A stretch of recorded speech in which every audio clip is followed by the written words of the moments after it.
अरे डूबी जो रे मनवा डमरुआ वाला जोग में, डमरुआ वाला जोग में, डमरुआ वाला जोग में, हो डमरुआ वाला जोग में, डमरुआ वाला जोग में। अच्छा, किसको किसको डमरू का जोग पसंद है? मेहरारू का वियोग केकरा केकरा पसंद बा? अच्छा, जोड़े जोड़े नारियल भी चाहिए।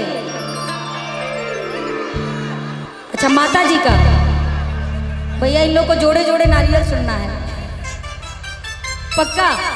अच्छा, इसको एक लाइन गा देते, उसके बाद इसको सुन तो लो।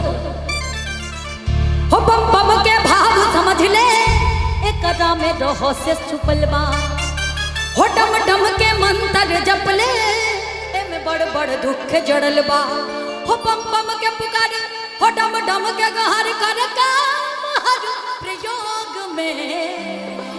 अरे डूबी जो मनवा डमरुआ वाला जोग में, डूबी जो मनवा डमरुआ वाला जोग में, डूबी जो मनवा डमरुआ वाला जोग में, डूबी जो मनवा डमरुआ वाला जोग में, डमरुआ वाला जोग में, डमरुआ वाला जोग में है।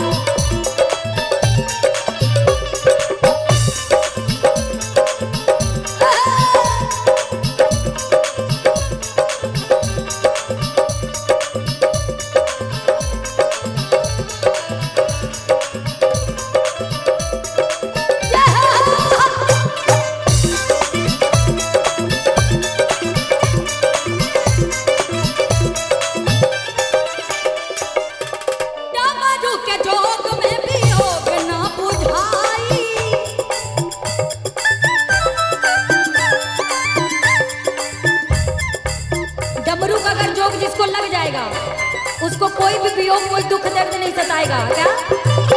डमरू के जोग में वियोग ना बुझाई, गड़ी काया जाओ मैंने लेखा शिव के नाम पाई।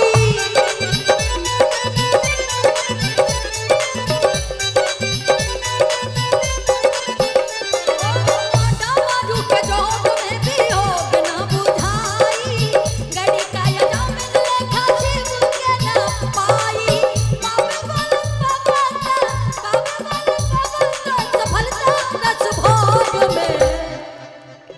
जिसको पाना है देखो वो पा रहे हैं।